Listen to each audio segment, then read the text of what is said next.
बचपन से ही ख्वाहिश थी बड़े से बंगले में रहने की। मेरी यह ख्वाहिश पूरी हुई जब मेरे पति को ऑफिस की तरफ से एक बड़ा सा बंगला किराए पर मिला। बंगला क्या था, एक बड़ी सी हवेली थी। उसमें 10 कमरे थे। घर के बीच में पुरानी हवेलियों की तरह आंगन था जो ऊपर से खुला था। बाहर बड़ा सा बगीचा था और एक बहुत पुराना पीपल का पेड़ था। उस पेड़ को देख एक बहुत ही अजीब सा एहसास हुआ। कुछ पल उसको एकटक देखती रही, फिर अचानक लगा जैसे किसी ने हल्का सा धक्का दिया हो। पर ज्यादा गौर ना करते हुए मैं घर के अंदर चली गई। बच्चे तो मानो बहुत ही खुश थे क्योंकि इतना बड़ा घर उनके लिए तो सपने जैसा था। वह एक कमरे से दूसरे कमरे में भाग रहे थे। तभी छोटे बेटे ऋषभ के चिल्लाने की आवाज आई। मैं और मेरे पति, जो पीछे के कमरे में सामान लगा रहे थे, भागकर आंगन में पहुंचे। ऋषभ दर्द से कराह रहा था। मैंने उसे डांटना शुरू कर दिया। वह रोते हुए बोला, मेरी गलती नहीं थी। अचानक किसी ने मुझे धक्का दिया और मेरा पैर मुड़ गया। उसकी बात सुनकर मेरे होश उड़ गए, क्योंकि ऐसा ही धक्का मुझे ऊपर छत पर महसूस हुआ था। मैंने आंगन में चारों तरफ नजर दौड़ाई, पर ऐसा कुछ अजीब नहीं लगा। अचानक मैंने गर्दन उठाकर ऊपर देखा तो हैरान रह गई। वही पीपल का पेड़ जो बाहर बगीचे में था, उसका आधे से ज्यादा भाग आंगन पर साफ दिख रहा था। उसके पत्ते हवा से खूब तेज हिल रहे थे। ना जाने क्यों, पर उस पेड़ को देखते ही मेरे रोंगटे खड़े हो जाते थे।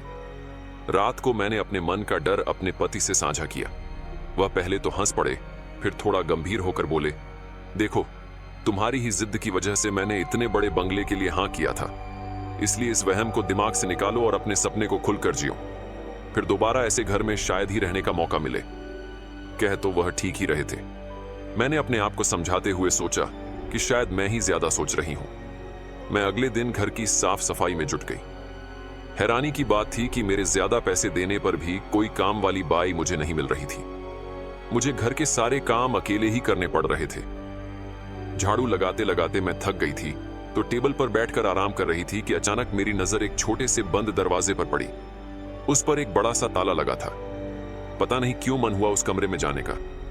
मुझे याद आया कि जिसने हमें यह घर दिलाया था, उसने एक चाबी का पुराना सा गुच्छा हमें दिया था। मैं तुरंत उस गुच्छे को खोज लाई और उस कमरे का ताला खोल दिया। अंदर का नजारा काफी भयानक था। कमरे में बत्ती नहीं थी, पर क्योंकि दिन का समय था तो कमरे में बने 2 बड़े बड़े रोशनदान से काफी रोशनी अंदर आ रही थी। मैंने चारों ओर नजर दौड़ाई।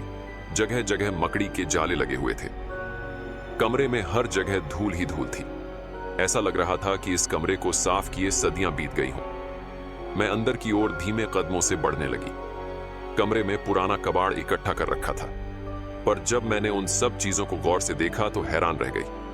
वो संदूक, कुर्सी, टेबल, मटके सब बहुत पुराने जमाने के लग रहे थे। उन पर की गई नक्काशी 16वीं या 17वीं शताब्दी की लग रही थी, किसी राजा महाराजा के समय की। तभी मेरी नजर एक अजीब से दिखने वाले ड्रेसिंग टेबल पर जाकर रुकी। उसका शीशा आधा टूटा था, पर फिर भी मेरी पूरी शक्ल उसमें दिख रही थी। मैं अनायास ही उसकी तरफ आकर्षित होती चली गई। जैसे ही उसके पास पहुंच उसको खोलने की कोशिश करी, वह हिलने लगा। मेरे मुंह से चीख निकल पड़ी, पर मेरे चीखने की आवाज नहीं सुनाई दी। इससे पहले कि मैं कुछ करती, वह ड्रेसिंग टेबल मेरे ऊपर गिर गया। मैंने बहुत कोशिश करी उसको उठाने की और खुद को निकालने की, पर ऐसा लगा मानो कोई उस पर और दबाव बना रहा है।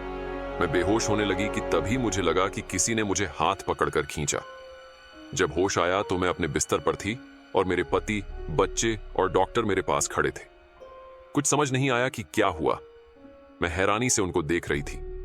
तभी मेरा बड़ा बेटा रौनक बोला, मम्मी, आप उस कमरे में बेहोश पड़े थे। मैं आपको खींचकर बाहर लाया। मेरे पति मुझ पर चिल्लाते हुए बोले, वो टेबल थोड़ा सा और ऊपर गिरता तो रीढ़ की हड्डी टूट जाती। तुम भी ना मीनल, हद करती हो। इतनी भी क्या साफ सफाई करने की रहती है तुम्हें।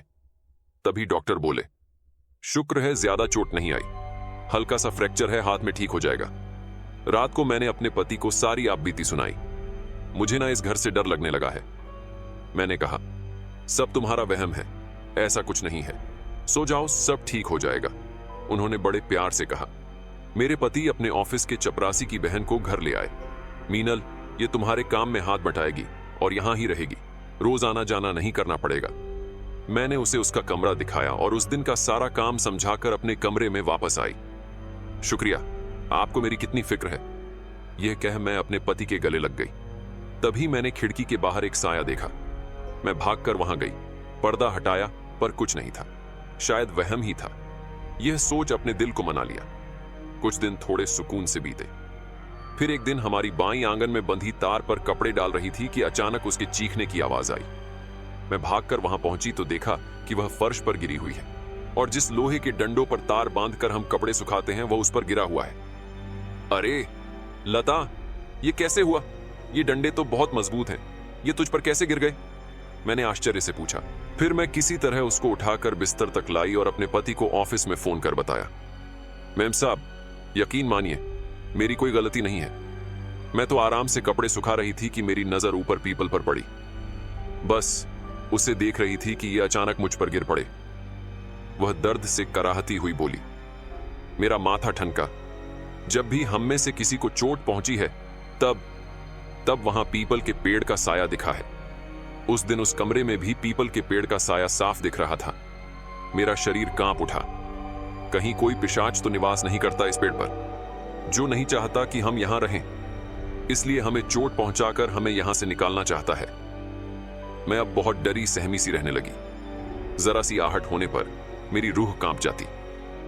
मैंने अपने इस डर और पीपल के पेड़ से जुड़ी सभी घटनाओं को अपने पति को बताया। चलो कुछ सोचते हैं, मेरे पति ने आश्वासन देते हुए कहा।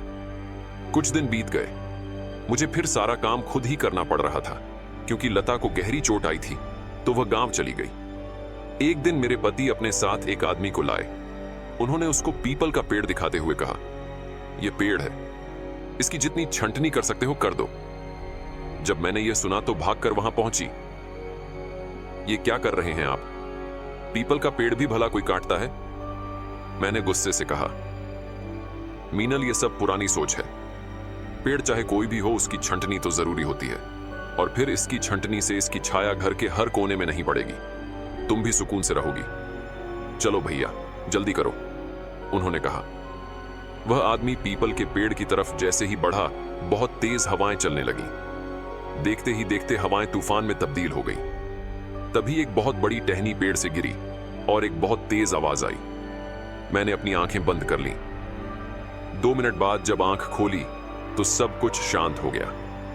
मैं जैसे ही आगे बढ़ी तो सामने जो देखा उससे मेरे पैरों तले जमीन खिसक गई। मेरे पति जमीन पर गिरे हुए थे और पेड़ की वह भारी भरकम टहनी उनके ऊपर गिरी हुई थी और वह दर्द से चीख रहे थे।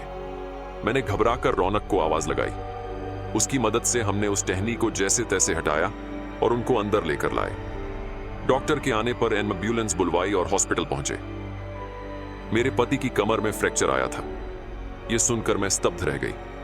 और कितनों को नुकसान पहुंचाएगा वह पीपल का पिशाच?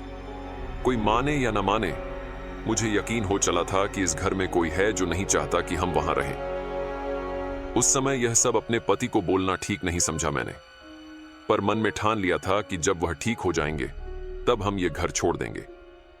अब हर रोज मुझे हॉस्पिटल के चक्कर लगाने पड़ते थे। एक दिन मुझे थोड़ा लेट हो गया। मैंने घर का दरवाजा खुला हुआ देखा तो घबरा गई।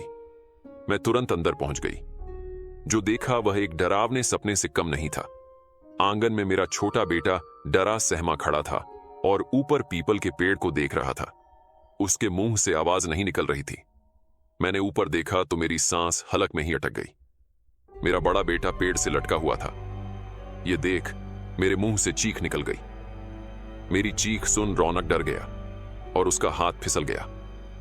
मैंने फुर्ती से पास पड़ी चारपाई उसके नीचे कर दी और वह धम्म से उस पर गिरा। मैं उसे उठाकर अंदर कमरे में ले गई। उसकी पीठ बुरी तरह लाल हो चुकी थी। मैंने उसकी पीठ की सिकाई करी और उसे हल्दी वाला दूध पिलाकर सुला दिया। अब मेरा यकीन और मजबूत हो गया था। सुबह जब रौनक उठा तो उसने मुझे बताया कि वह ऋषभ के साथ बैडमिंटन खेल रहा था। शटल पेड़ पर अटक गई। वह उसे लेने ऊपर चढ़ा तो किसी ने उसे धक्का दे दिया, पर वहां कोई नहीं था। वह गिरने लगा तो अचानक उसने डाल पकड़ ली। पर तू ऊपर चढ़ा ही क्यों? मैंने मना किया था ना कि उस पेड़ के आसपास भी नहीं जाना। मैंने गुस्से में कहा। वो मम्मी, मेरे और ऋषभ के बीच शर्त लगी थी। बस वो जीतना चाहता था। शर्त जीतने के चक्कर में तुझे कुछ हो जाता तो? मैंने उसे गले से लगाते हुए कहा, बस अब मेरा परिवार और नहीं सहेगा, मैं कल ही यहां से चली जाऊंगी।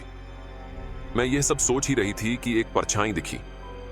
मैंने बाहर जाकर देखा तो कोई नहीं था। तभी वह परछाई मुझे गेट पर दिखी। मैं उसके पीछे वहां भागी।